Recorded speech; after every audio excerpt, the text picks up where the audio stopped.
Oh my, jeez, that's a lot of damage. What? Hey guys, Jay here, and welcome back to another video. Today I'm going to show you how to solo farm with wand bow. So let's get right into it, starting with a quick look at how you can nuke mobs.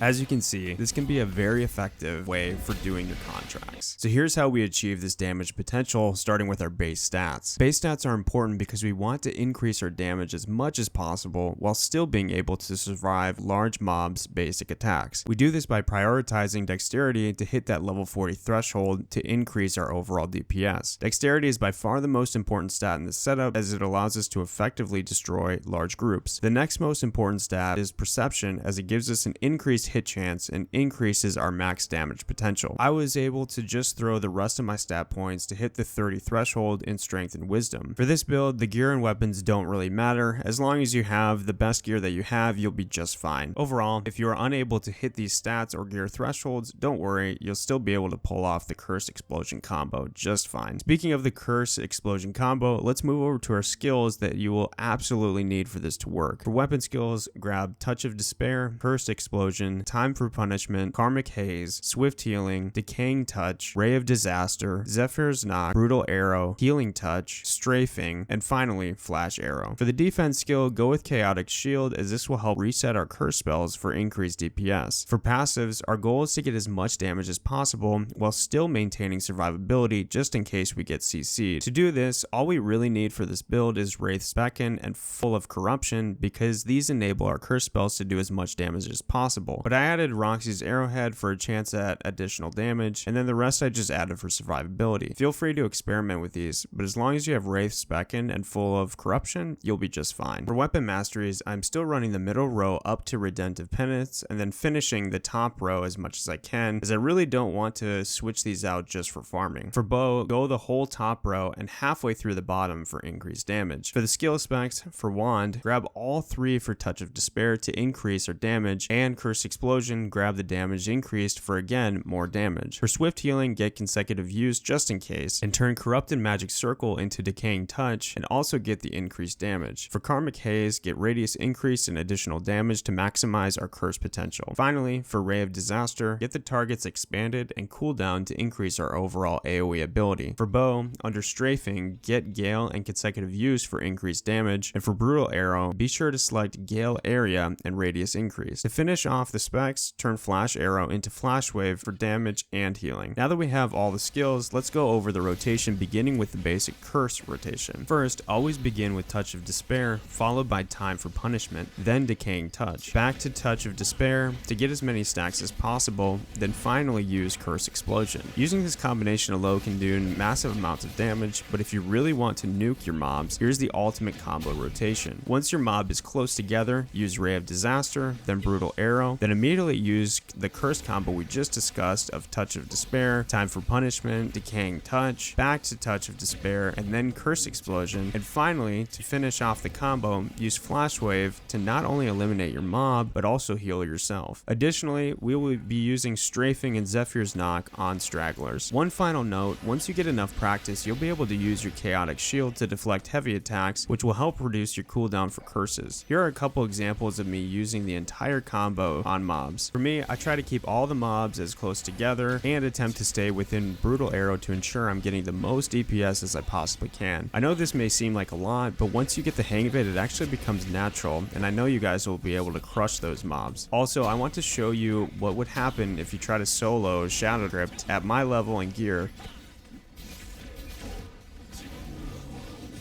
As you can see, I was able to survive a little and do some great damage, but unfortunately I got killed. I'm sure with practice you guys will be able to solo the Shadow Crypt soon too. That's it for this video. I hope it helped you, and if it did, feel free to like, subscribe, and share to your wand user friends. Also, leave a comment letting me know how this worked for you, or if it didn't, and please let me know if there's any recommendations you have for this build. Alright guys, I'll see you in the next one.